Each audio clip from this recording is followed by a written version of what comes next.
तो hello friends, कैसे हैं आप सब। मेरा नाम है धीरेन्द्र शुक्ला और स्वागत करता हूं आप सभी का हेलो धीरेन्द्र चैनल में। आज की पाइथन की क्लास में हम पढ़ेंगे स्ट्रिंग्स के बारे में। क्या होती हैं स्ट्रिंग्स और कैसे वर्क करना है इसके साथ, और स्ट्रिंग्स के साथ हमें कौन कौन से फंक्शंस दिए जाते हैं, इन सभी के बारे में आज हम पढ़ने वाले हैं। तो ज्यादा देर न करते हुए चलिए शुरू करते हैं।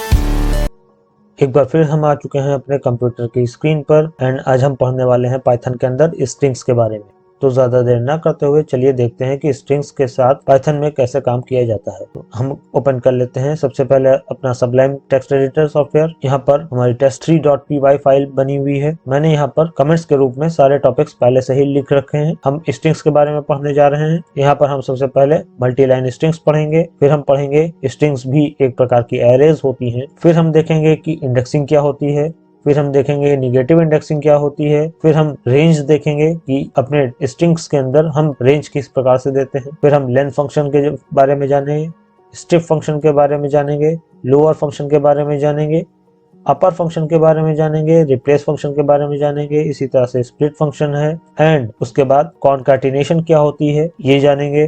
उसके बाद हमारे पास एक फॉर्मेट फंक्शन दिया गया होगा एंड लास्ट में एस्केप कैरेक्टर्स के बारे में जानेंगे। तो चलिए बिना देर किए हुए स्टार्ट करते हैं। सबसे पहले हम स्ट्रिंग्स के बारे में जान लेते हैं। कोई भी वेरिएबल दिया गया हो, हमारे पास एक सिंपल सा कोई वेरिएबल है, let's suppose x is equal to, इसके अंदर अगर हम डबल कोट या फिर सिंगल कोट के अंदर कोई भी वैल्यू देते हैं जो कि एक स्ट्रिंग फॉर्मेट में होगी, जैसे कि पाइथन इज इजी, हमने एक स्ट्रिंग पास करी है एंड अब हम अगर प्रिंट फंक्शन के द्वारा इसे प्रिंट करते हैं प्रिंट एक्स एंड फाइल को सेव करके अपने कमांड प्रॉम्प्ट में जाते हैं। सी ड्राइव के अंदर हमारे फोल्डर पड़ा हुआ है पाइथन, इस समय हम पाइथन फोल्डर के अंदर हैं, तो हमारी फाइल भी पाइथन फोल्डर के अंदर ही है। तो यहाँ पर हम अपनी फाइल को रन करते हैं, py space test3.py and enter की प्रेस करते हैं तो हमें पाइथन इज इजी जो भी हमने टेक्स्ट या फिर स्ट्रिंग एक्स वेरिएबल के अंदर स्टोर करी थी एज इट इज वो हमें मिल चुकी है। तो सबसे पहले हम देखते हैं मल्टी लाइन स्ट्रिंग्स क्या होती हैं। तो जैसा कि मैंने आपको कमेंट्स वाले चैप्टर में बताया था कि अगर हमें मल्टी लाइन स्ट्रिंग यानी कि एक ही स्टेटमेंट या फिर लाइन को मल्टीपल लाइंस में लिखना है तो हम कैसे लिख सकते हैं एंड कैसे उसे यूज कर सकते हैं। तो कमेंट्स का चैप्टर पढ़ाते समय मैंने इस बारे में डिस्कस किया था। चलिए दोबारा देख लेते हैं। मैं अपने इस कोड को कर देता हूँ इरेज। मल्टीपल लाइंस में अगर किसी स्टेटमेंट या फिर स्ट्रिंग को आप अगर लिखना चाहते हैं तो आपको 3 बार डबल कोट्स या फिर 3 बार सिंगल कोट्स का इस्तेमाल करना होगा। तो हम लगा लेते हैं 3 डबल कोट्स एंड इसके अंदर हम मल्टीपल लाइंस में किसी भी एक स्टेटमेंट को लिखते हैं। लेट्स सपोज कि हम एक सैंपल टेक्स्ट लिख लेते हैं, जैसे कि एक कंप्यूटर की डेफिनेशन, अ कंप्यूटर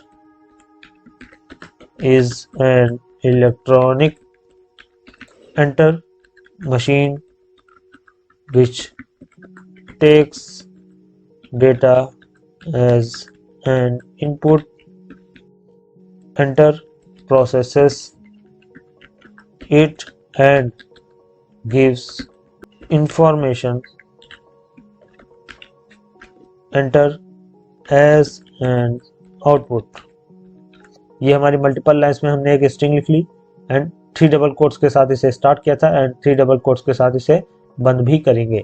तो अगर कोई भी स्ट्रिंग या फिर टेक्स्ट वैल्यू 3 डबल कोट्स या फिर 3 सिंगल कोट्स के साथ हम लिखते हैं एंड इस टेक्स्ट वैल्यू को किसी वेरिएबल के अंदर असाइन नहीं करते हैं, यानी इक्वल टू करके कोई वेरिएबल इसके आगे नहीं देते हैं, तो इसे पाइथन में रीड तो किया जाता है बट कंपाइलर इसे कंपाइल या फिर एग्जीक्यूट नहीं करता है। तो ये एक तरह से कमेंट का काम करती हैं। बट अभी हम स्ट्रिंग्स के बारे में पढ़ने जा रहे हैं, तो अब हम देखते हैं कि मल्टीपल लाइंस में जब अगर हम किसी स्ट्रिंग को 3 डबल कोट्स या फिर 3 सिंगल कोट्स के अंदर देते हैं और इसे एक वेरिएबल के अंदर स्टोर कर लेते हैं एंड लास्ट में हम प्रिंट फंक्शन के अंदर इस एक्स को प्रिंट करा लेते हैं, तो हमें एक मल्टीपल लाइन की स्ट्रिंग मिल जाती है।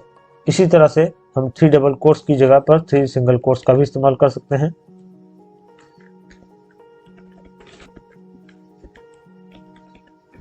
ये देखिए अभी भी हमें वही स्टेटमेंट एज इट इज मिल रहा है। तो हम यहाँ पर देख सकते हैं कि मल्टी लाइन स्ट्रिंग को लिखने के लिए हम 3 डबल कोट्स या फिर 3 सिंगल कोट्स का इस्तेमाल करते हैं एंड इक्वल टू करके किसी वेरिएबल में इस स्टेटमेंट को स्टोर कराया जा सकता है एंड उस वेरिएबल को प्रिंट कराकर हम एक मल्टी लाइन स्ट्रिंग को प्रिंट करा सकते हैं अपनी स्क्रीन के ऊपर। यहाँ पर एक चीज ध्यान देने वाली है कि अपने स्ट्रिंग को जितनी लाइंस में हम ब्रेक कर रहे हैं और जहां से हमने एक लाइन को ब्रेक कर रखा है, आउटपुट प्रिंट करते समय भी ये एज इट इज प्रिंट करता है। ऐसा नहीं होगा कि अगर आप मल्टीपल लाइंस में यहाँ पर एक स्ट्रिंग देते हैं तो आउटपुट को प्रिंट करते समय यहाँ पर एक ही सिंगल लाइन के अंदर पूरी की पूरी स्टेटमेंट को प्रिंट करा दिया जाए। जैसे जैसे आप अपने कोड में लाइंस को ब्रेक करते हैं, ठीक वैसा ही आउटपुट आपको प्राप्त होता है। तो ये था हमारा मल्टी लाइन स्ट्रिंग्स। तो आगे देखते हैं स्ट्रिंग्स आर एरेज। स्ट्रिंग भी एक प्रकार की एरे होती है। तो सबसे पहले हम अपने कोड को हटा देते हैं। अब हम देखते हैं स्ट्रिंग किस प्रकार से एरे होती है या फिर एरे का कार्य करती है। लेट्स सपोज फिर से हम एक वेरिएबल लेते हैं, इसके अंदर हम पाइथन इज इजी लिखते हैं एंड प्रिंट करते समय हम x को प्रिंट करते हैं। तो इस तरह से अगर हम x को प्रिंट करेंगे तो हमारी पाइथन इज इजी पूरा का पूरा स्टेटमेंट प्राप्त हो जाएगा। लेकिन यहाँ पर बताया जा रहा है कि स्ट्रिंग्स आर एरेज। स्ट्रिंग भी एक प्रकार की एरे होती है। जैसा कि हम जानते हैं कि एरे में हर एक कैरेक्टर की एक पोजीशन होती है, तो उसी तरह से यहाँ पर भी हमारी हर एक कैरेक्टर की एक पोजीशन होती है और पोजीशंस को इंडेक्स नंबर से डिनोट किया जाता है। एरेज में इंडेक्स नंबर 0 से स्टार्ट होता है। पहले कैरेक्टर का इंडेक्स नंबर 0 होगा, दूसरे कैरेक्टर का इंडेक्स नंबर 1 होगा, इसी तरह से तीसरे का 2 होगा, चौथे का 3 होगा और पांचवे का 4 होगा एंड सो ऑन। तो इंडेक्स नंबर 0 से स्टार्ट होते हैं। तो इंडेक्स नंबर देकर हम एक स्ट्रिंग में से या फिर एक स्टेटमेंट में से पर्टिकुलर सिलेक्टेड हिस्सा प्रिंट करा सकते हैं। तो जैसे कि इस स्ट्रिंग के अंदर हमें पहला कैरेक्टर प्रिंट कराना है, तो हम x के साथ स्क्वायर ब्रैकेट के अंदर इंडेक्स नंबर 0 लिखेंगे। इंडेक्स नंबर 0 पहले कैरेक्टर का या फिर पहली प्लेस का इंडेक्स नंबर होता है। तो हमें पहला कैरेक्टर यानी कि p आउटपुट के रूप में प्राप्त होगा। चलिए चलते हैं अपने कमांड प्रॉम्प्ट पर एंड इसे रन करके देखते हैं। देखिए p आउटपुट के रूप में आ रहा है। दैट मीन्स हमारा ये पहला कैरेक्टर है। इसी तरीके से अगर हम इंडेक्स नंबर 1 दे देते हैं तो इंडेक्स नंबर 1 हमारे सेकंड कैरेक्टर यानी कि y की प्लेस है। तो अगर हम इसे प्रिंट कराते हैं तो हमें y मिलता है। तो इस तरह से हर कैरेक्टर का एक इंडेक्स नंबर होता है और इंडेक्स नंबर के माध्यम से हम पर्टिकुलर किसी भी कैरेक्टर को प्रिंट करा सकते हैं। इस तरह से हमारी जो पाइथन में दी गई स्ट्रिंग होती है वो भी एक एरे का काम करती है। जिस प्रकार से एरे में सभी नंबर्स का एक इंडेक्स नंबर होता है, उसी तरह से पाइथन में स्ट्रिंग्स को भी एरे माना जाता है एंड स्ट्रिंग्स का भी एक पर्टिकुलर हर कैरेक्टर का एक इंडेक्स नंबर निर्धारित होता है। तो हमने पढ़ा इंडेक्सिंग के बारे में कि इंडेक्स नंबर देकर हम किसी भी स्ट्रिंग के पर्टिकुलर किसी कैरेक्टर को प्रिंट कैसे करा सकते हैं। अब हम पढ़ेंगे निगेटिव इंडेक्सिंग के बारे में। हमारे स्ट्रिंग की जो इंडेक्सिंग होती है वो 0 से स्टार्ट होती है। अभी मैंने थोड़ी देर पहले बताया। तो हमारे पहले कैरेक्टर का इंडेक्स नंबर 0 होगा, इसी तरह से दूसरे कैरेक्टर का 1 होगा, तीसरे का 2 होगा, चौथे का 3 होगा, पांचवे का 4 होगा, छठे का 5 होगा एंड सो ऑन। उसी तरह से अगर हम किसी स्ट्रिंग में लास्ट से यानी पीछे से एक एक कैरेक्टर को प्रिंट कराना चाहते हैं, पीछे से हमारा जो इंडेक्स नंबर होता है वो -1 से स्टार्ट होता है। दैट मीन्स हमारी स्ट्रिंग का जो लास्ट कैरेक्टर अगर हम प्रिंट कराना चाहते हैं तो हमें -1 देना होगा। इसी तरह से सेकंड लास्ट यानी कि ये जो S है वो -2 पर होगा, A -3 होगा, E -4 होगा, फिर ये एक कैरेक्टर का स्पेस -5 होगा एंड इसी तरह से सो ऑन पीछे से आगे बढ़ते चले जाएंगे। तो स्टार्टिंग से इंडेक्सिंग 0 1 2 3 फॉर्मेट में चलती है एंड नेगेटिव इंडेक्सिंग जो कि उल्टी दिशा से यानी किसी भी स्ट्रिंग के पीछे से चलेगी वो -1 से चलती है। तो अगर हम x के साथ स्क्वायर ब्रैकेट्स में -1 देते हैं तो हमारी स्ट्रिंग का लास्ट कैरेक्टर आउटपुट के रूप में हमें प्राप्त होगा। चलिए रन करके देखते हैं। देखिए लास्ट में y था, इसे प्रिंट कर दिया गया। इसी तरह से अगर हम -2 देते हैं तो हमारा y के पहले आया है s, तो हमें s प्राप्त होगा। ये देखिए ये थी हमारी निगेटिव इंडेक्सिंग। अब हम देख लेते हैं रेंज के बारे में। अगर हम अपनी स्ट्रिंग के अंदर कुछ कैरेक्टर्स का सेट प्रिंट कराना चाहते हैं, दैट मींस एक पर्टिकुलर पोजीशन से दूसरी पर्टिकुलर पोजीशन तक का हिस्सा ही प्रिंट कराना चाहते हैं, तो उसके लिए हम रेंज का इस्तेमाल करते हैं। जैसे हम इस 2 को मिटा देते हैं, हम अपने स्क्वायर ब्रैकेट्स में रेंज देते हैं। रेंज देने के लिए हमें स्टार्टिंग एंड एंडिंग पोजीशन का ध्यान रखना है। लेट्स सपोज कि हम एक नंबर पोजीशन से स्टार्ट करते हैं and starting and ending position के बीच में हमें लगाना है कोलन का सिंबल एंड हम 5वें कैरेक्टर तक जाते हैं। तो 1:5 इसका मतलब है फर्स्ट पोजीशन से लेकर 5th पोजीशन तक के कैरेक्टर्स को प्रिंट करा दो। तो फर्स्ट पोजीशन कौन सी होगी? Y से स्टार्ट होगी, Y T H O and so on. पहले नंबर कैरेक्टर 0 पोजीशन होती है, इसलिए पहला कैरेक्टर नहीं लेंगे। 1 का मतलब 1 नंबर इंडेक्स। 1 नंबर इंडेक्स हमारा Y का है। 2 इसी तरह से T का हो जाएगा, 3 H हो जाएगा, 4 O हो जाएगा एंड 5th हमारा N हो जाएगा। दैट मीन्स आउटपुट के रूप में हमें मिलना चाहिए Y T H O and N। But एक चीज का बहुत ध्यान रखना है यहाँ पर कि जब भी हम कोई रेंज देते हैं तो रेंज देते वक्त starting value and ending value में से जो स्टार्टिंग वैल्यू होती है वो तो रेंज के अंदर आती है, बट जो एंडिंग वैल्यू होती है उसे स्किप कर दिया जाता है, यानी इस रेंज के अंदर इंक्लूड नहीं कराया जाता, इसे एक्सक्लूड कर दिया जाता है। दैट मीन्स अगर हम 1 से लेकर के 5 तक के कैरेक्टर्स को प्रिंट करने के लिए कह रहे हैं तो ये 1 से लेकर 5 नहीं बल्कि 4 तक ही कैरेक्टर्स को प्रिंट करेगा। आखिरी वाली जो पोजीशन होती है उसे इंक्लूड नहीं किया जाता है। तो अगर हम 1 से लेकर के 5 तक कहते हैं तो ये 1, 2, 3 और 4 को प्रिंट करेगा, जबकि 5 को इंक्लूड नहीं करेगा। तो हमारा output first, second, third, fourth character ही आएगा, फिफ्थ कैरेक्टर इंक्लूड नहीं होगा। तो हमारा आउटपुट YTHO आएगा। चलिए रन करके देख लेते हैं।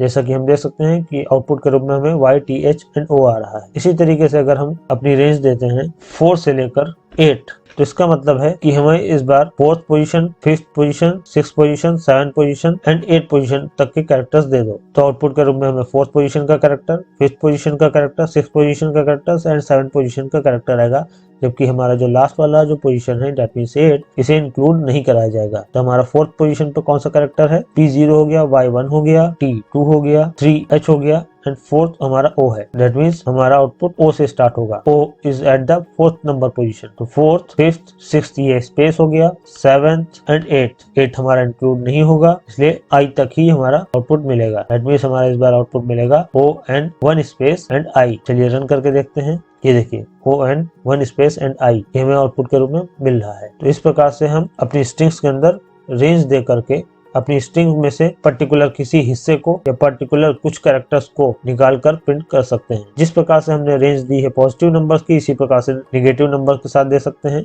जैसे कि हम रेंज देते हैं -6 से लेकर :-1। अब क्या होगा? -1 दैट मीन्स हमें पीछे से चलना है। तो अब क्या होगा?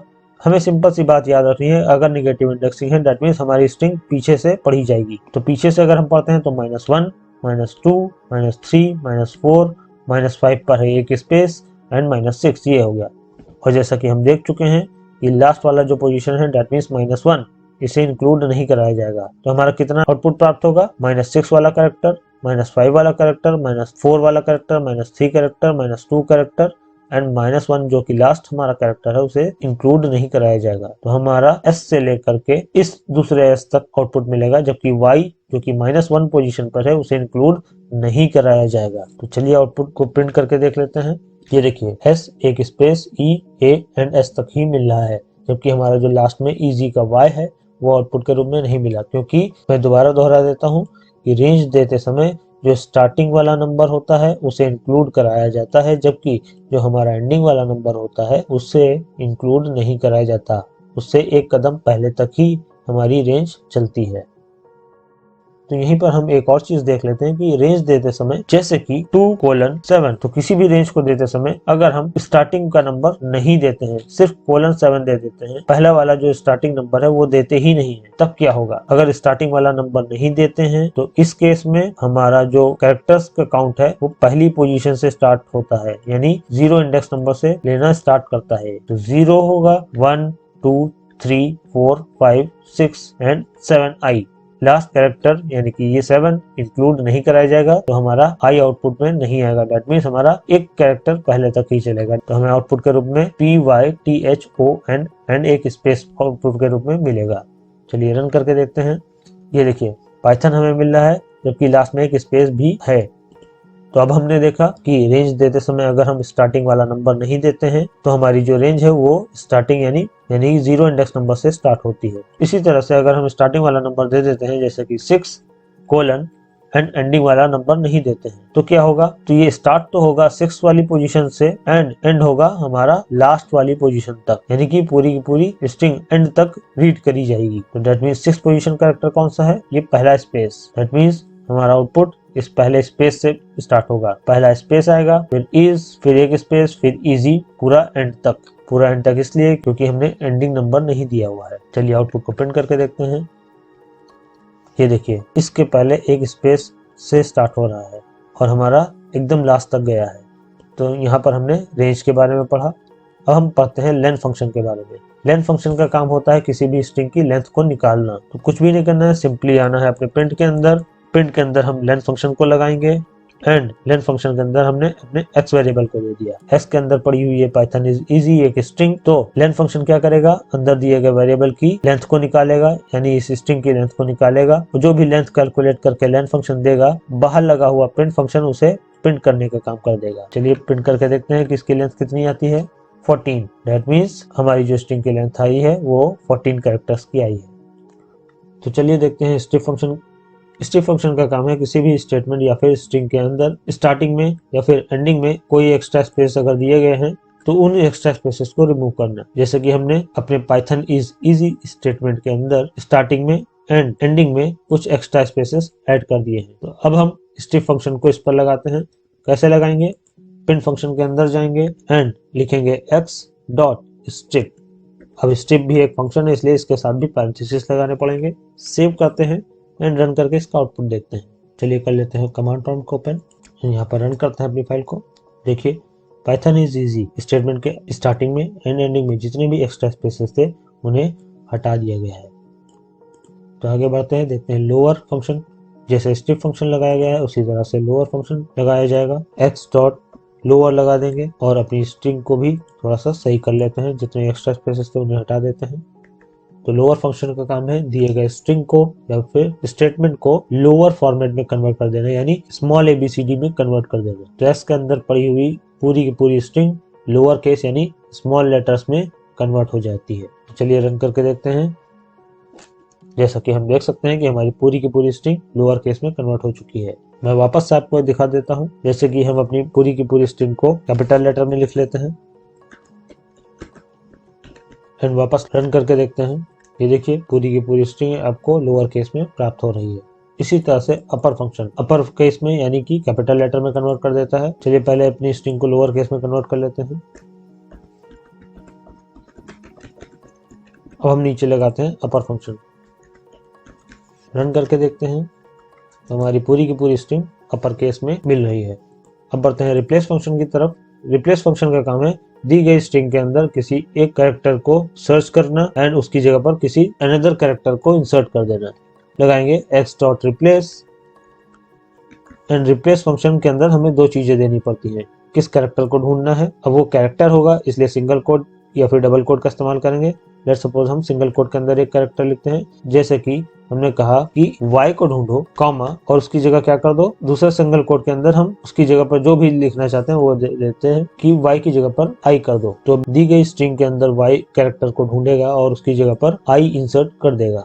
चलिए करते हैं रन। ये देखिए पाइथन में y को हटाकर इसने i कर दिया है। इसी तरह से इजी में y को हटाकर इसने i कर दिया है। तो इस तरह से रिप्लेस फंक्शन का काम है दी गई स्ट्रिंग के अंदर किसी पर्टिकुलर एक या फिर एक से अधिक कैरेक्टर्स को सर्च करना एंड उसकी जगह पर अनदर कैरेक्टर या फिर कैरेक्टर्स को इंसर्ट करना।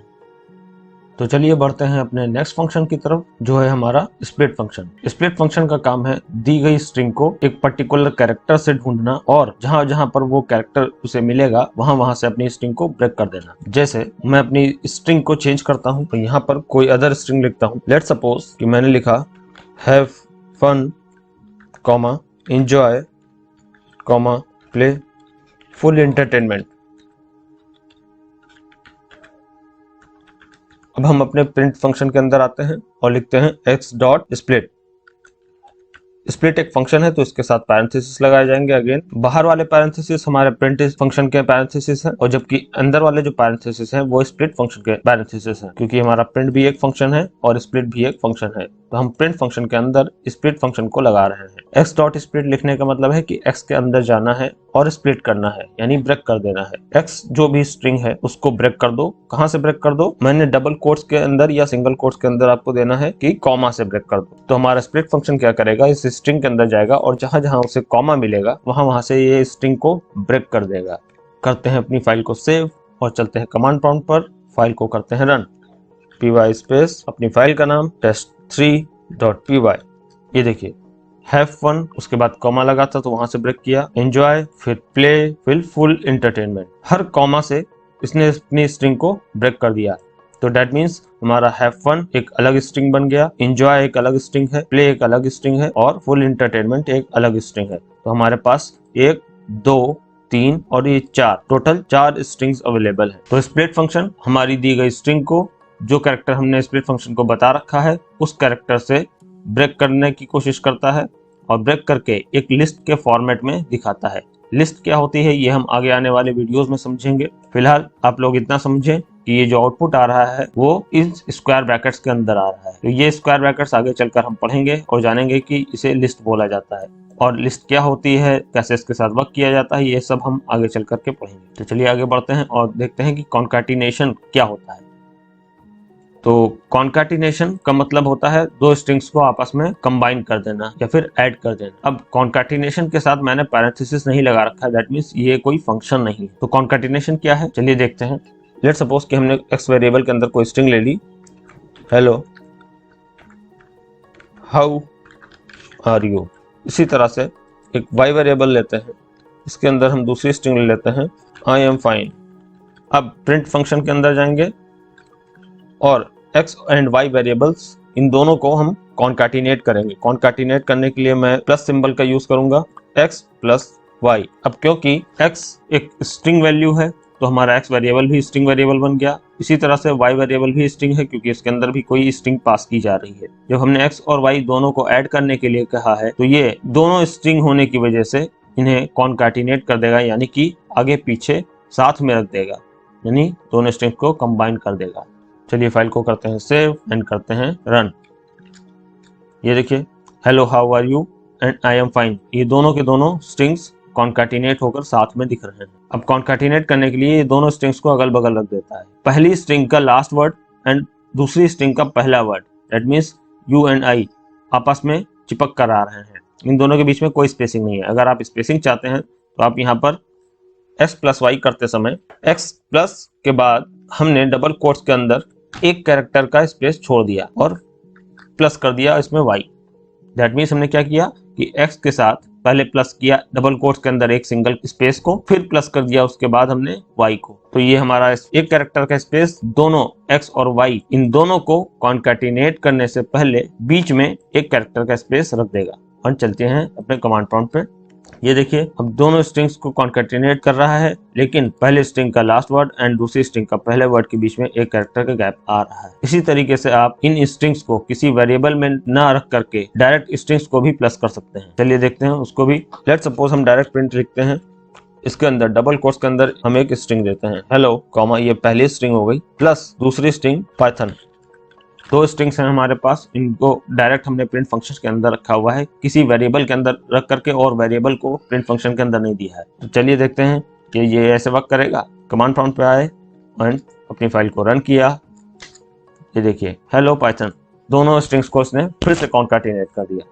फिर से इन दोनों के बीच में कोई स्पेसिंग नहीं है एंड अगर हम यहाँ पर भी स्पेसिंग चाहते हैं तो हम क्या करेंगे, पहली स्ट्रिंग और दूसरी स्ट्रिंग इन दोनों के बीच में हमें प्लस करना है डबल कोट्स के अंदर एक सिंगल कैरेक्टर को, उसके बाद फिर लगाना है प्लस।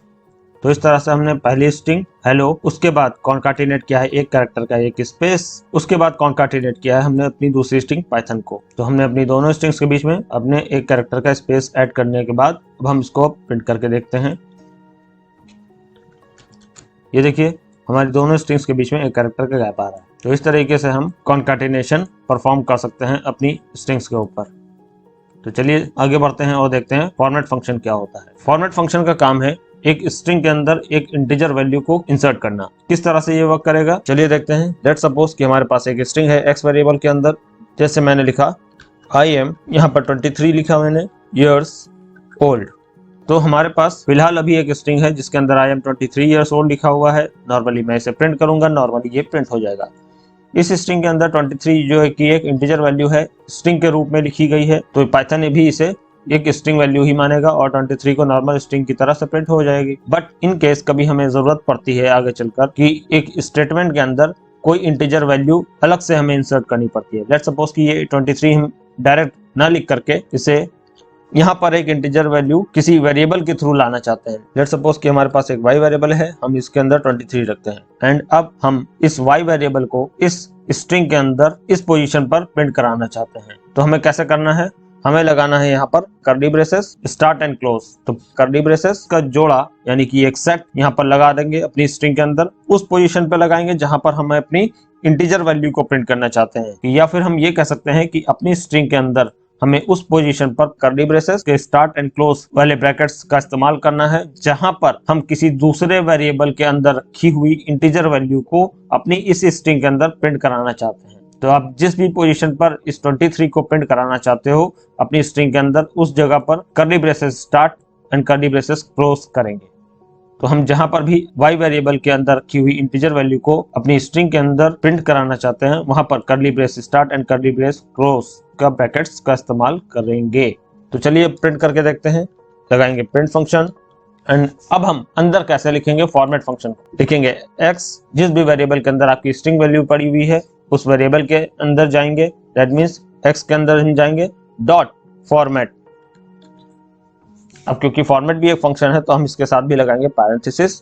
तो x के अंदर जाओ और फॉर्मेट कर दो, यानी कि एक तरीके से इंसर्ट कर दो। किसे इंसर्ट कर दो? फॉर्मेट फंक्शन के अंदर भेजेंगे y वेरिएबल को। तो ये जाएगा x स्ट्रिंग के अंदर और उसमें फॉर्मेट कर देगा। क्या फॉर्मेट कर देगा? y वेरिएबल वैल्यू को। तो चलिए इसे प्रिंट करके देखते हैं। करते हैं फाइल को सेव एंड चलते हैं कमांड प्रॉम्प्ट पे और फाइल को करते हैं रन। ये देखिए हमारी स्ट्रिंग के अंदर जिस जगह पर हमने कर्ली ब्रेसेस का इस्तेमाल किया था वहां पर 23 प्रिंट हो चुका है। इस तरीके से फॉर्मेट फंक्शन के अंदर आप एक या एक से अधिक वेरिएबल्स भी दे सकते हैं। चलिए एक से अधिक वेरिएबल्स किस प्रकार से देंगे वो भी देख लेते हैं। अपनी स्ट्रिंग के अंदर आई एम इतने ईयर्स ओल्ड लिख दिया and I have, let's suppose कि 5 years एक्सपीरियंस लिखना है। 5 years एक्सपीरियंस, यहाँ पर जो 5 लिखना है उसे हम डायरेक्ट ना लिख करके यहाँ पर लगाते हैं कर्ली ब्रेसेस और नेक्स्ट एक वेरिएबल के अंदर हम ले लेते हैं 5 वैल्यू को। एंड फॉर्मेट फंक्शन के अंदर जाकर के पहले कर्ली ब्रेसेस की जगह पर हमें y की वैल्यू प्रिंट करनी है, तो पहला हमने लिख दिया फॉर्मेट फंक्शन में y एंड दूसरे कर्ली ब्रेसेस की जगह पर हमें दूसरे वेरिएबल की वैल्यू यानी z वेरिएबल की वैल्यू को प्रिंट करना है, तो हम y के बाद कॉमा करके नेक्स्ट वेरिएबल को दे सकते हैं। चलिए रन करके देखते हैं। ये देखिए हमारी स्ट्रिंग के अंदर 23 एंड 5 दोनों इंटीजर वैल्यूज प्रिंट हो चुकी हैं। तो इस तरीके से फॉर्मेट फंक्शन एक से अधिक वेरिएबल्स की इंटीजर वैल्यूज को किसी भी पर्टिकुलर स्ट्रिंग के अंदर प्रिंट कर सकता है। जितने वेरिएबल्स आपको यहाँ पर फॉर्मेट फंक्शन में देने हैं उतने ही कर्ली ब्रेसेस आपको स्ट्रिंग में लगाने होंगे और पहला वेरिएबल पहले कर्ली ब्रेस को, दूसरा वेरिएबल दूसरे कर्ली ब्रेस को, तीसरा वेरिएबल इस तरह से तीसरे कर्ली ब्रेस को ले लेता है। यहीं पर एक और चीज बताना चाहूंगा। लेट्स सपोज हमारे पास कई सारे वेरिएबल्स हैं जैसे कि A, B, C, D, 4 variables हैं। इन 4 वेरिएबल्स के अंदर डिफरेंट वैल्यूज पड़ी हुई हैं। लेट्स सपोज A के अंदर पड़ा 34, B के अंदर पड़ा हुआ है 5, C के अंदर पड़ा हुआ है 7 एंड D के अंदर पड़ा हुआ है 12। अब इन 4 इंटीजर वैल्यूज को अपनी इस स्ट्रिंग के अंदर प्रिंट कराना चाहते हैं। मैं ऐसे ही कोई कर्ली ब्रेसेस लगा देता हूँ क्योंकि हमारे पास 4 वेरिएबल इंसर्ट कराना है, तो हम 4 कर्ली ब्रेसेस इंसर्ट कर देते हैं अपनी स्ट्रिंग के अंदर।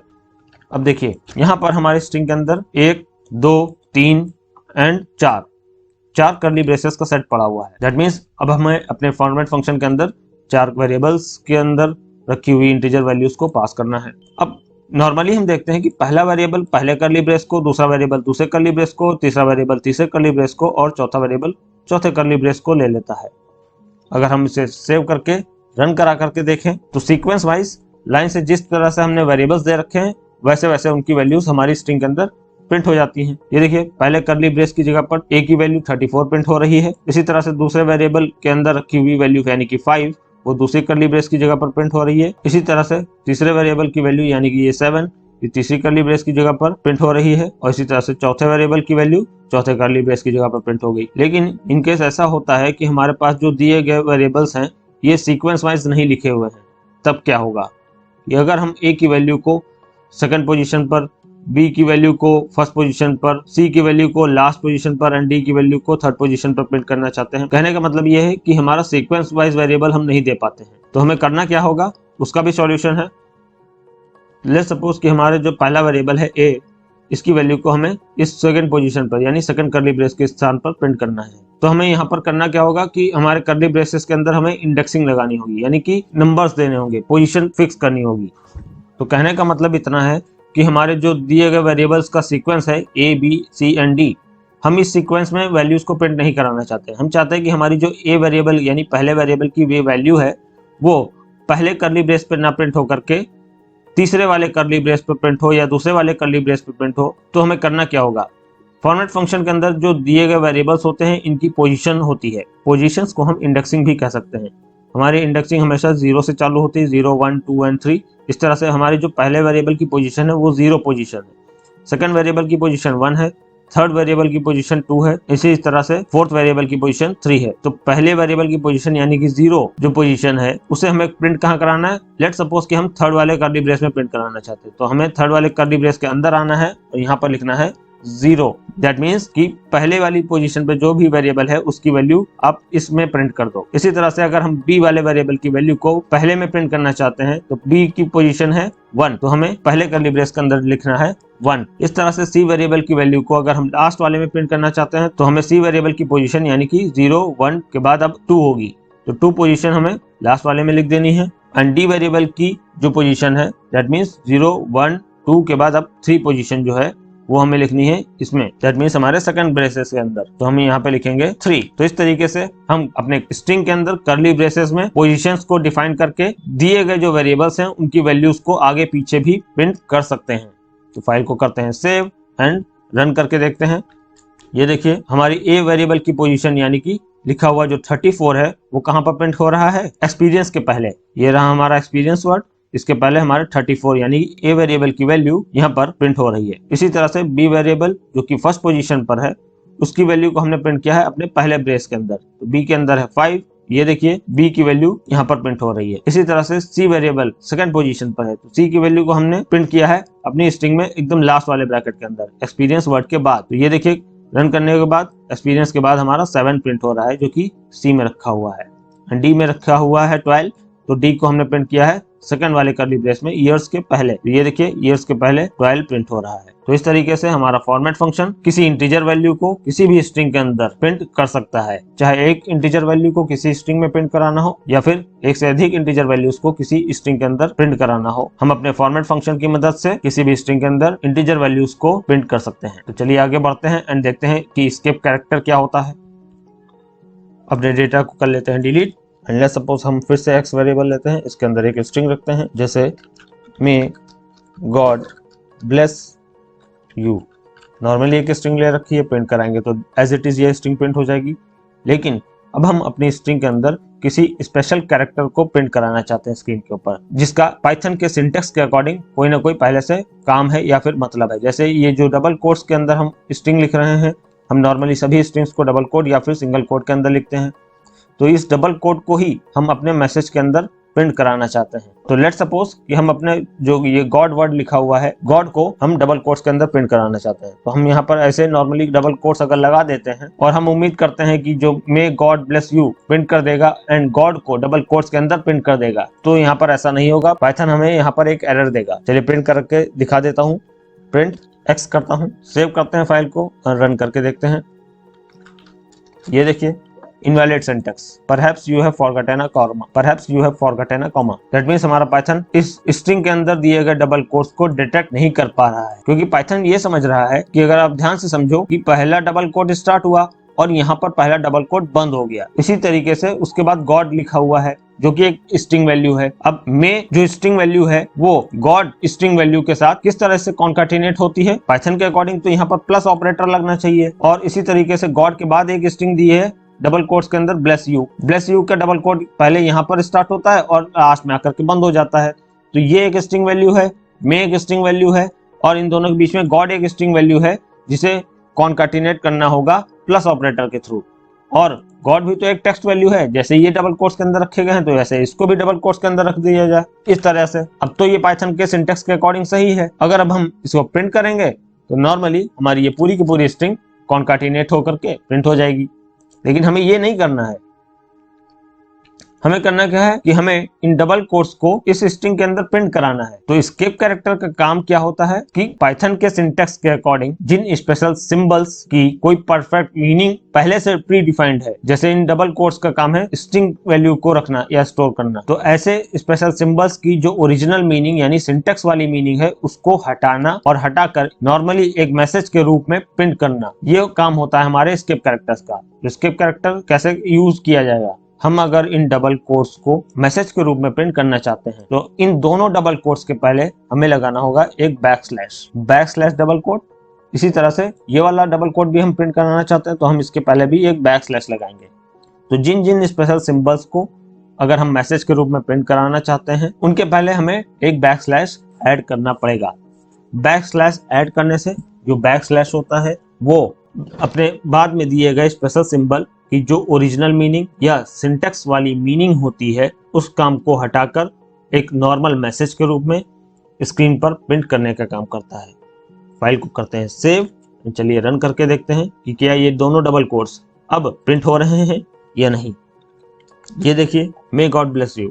अब गॉड वर्ड जो है वो डबल कोट्स के अंदर आने लगा है। दैट मीन्स गॉड वर्ड के पहले और बाद में जो डबल कोट्स हमने लगाए हैं, ये दोनों के दोनों डबल कोट्स का जो ओरिजिनल मीनिंग था यानी सिंटेक्स वाला मीनिंग था उसे हटा करके एक नॉर्मल मैसेज के रूप में इन्हें स्क्रीन पर प्रिंट कर दिया गया है। इसी तरीके से अगर हम डबल कोट्स को न लगा करके सिंगल कोट लगाते हैं तो हम सिंगल कोट को भी प्रिंट कर सकते हैं। चलिए रन करके देखते हैं। ये देखिए, इस बार हमारा गॉड सिंगल कोट्स के अंदर प्रिंट हो गया। इसी तरीके से कई और सारे हमारे स्पेशल कैरेक्टर्स या सिंबल्स होते हैं जिन्हें प्रिंट कराने के लिए हमें बैकस्लैश ऐड करना पड़ सकता है, क्योंकि उन सिंबल्स को पाइथन ऑलरेडी अपने सिंटेक्सेस में यूज करता है। उनका कुछ ना कुछ पहले से सिंटेक्स के अकॉर्डिंग मतलब होता है। तो जब आप उनका प्रयोग अपनी स्ट्रिंग के अंदर करते हो तो पाइथन उसे सिंटेक्स का पार्ट मानता है और वहां पर एरर दे सकता है। इसलिए उनके स्पेशल मीनिंग को, उनके सिंटेक्स वाले मीनिंग को हटाने और पाइथन को ये बताने के लिए कि ये एक नॉर्मल मैसेज का पार्ट है जिसे हम प्रिंट कराना चाहते हैं, ये बताने के लिए हमें एक बैकस्लैश पहले से ऐड करना पड़ता है। तो इसी तरीके से अगर बैकस्लैश को ही प्रिंट कराना चाहते हैं स्क्रीन पर तो क्या करना होगा, हमें एक बैकस्लैश अगर यहाँ पर प्रिंट करना है तो उसके लिए हमें दो बैकस्लैश लगाने पड़ेंगे, जिससे पहला वाला बैकस्लैश दूसरे वाले बैकस्लैश का ओरिजिनल जो मीनिंग होता है उसे डिलीट करता है या इरेज करता है, और दूसरा वाला बैकस्लैश आपको स्क्रीन पर प्रिंट होकर के दिखाई पड़ेगा। फाइल को करते हैं रन एंड ये देखिए, गॉड के पहले हमारा एक बैकस्लैश प्रिंट हो रहा है। ये जो बैकस्लैश प्रिंट हुआ है ये दूसरा वाला बैकस्लैश है और पहला वाला बैकस्लैश दूसरे वाले बैकस्लैश की ओरिजिनल मीनिंग को रिप्लेस कर रहा है। उम्मीद करता हूं आज की क्लास आपको अच्छे से समझ में आई होगी। अगर आप लोगों को अभी भी कुछ समझ में नहीं आया है या किसी भी प्रकार का कोई क्वेश्चन है तो आप कमेंट सेक्शन में कमेंट करके मुझे जरूर बताएं। मैं पूरी कोशिश करूंगा आप सभी के सवालों का जवाब देने की। वीडियो अगर पसंद आई हो तो लाइक एंड शेयर करना ना भूलें। चैनल पर नए हो तो चैनल को जरूर सब्सक्राइब करें। अपना ढेर सारा ख्याल रखिए। जल्दी ही मिलते हैं नेक्स्ट वीडियो में। तब तक के लिए थैंक यू।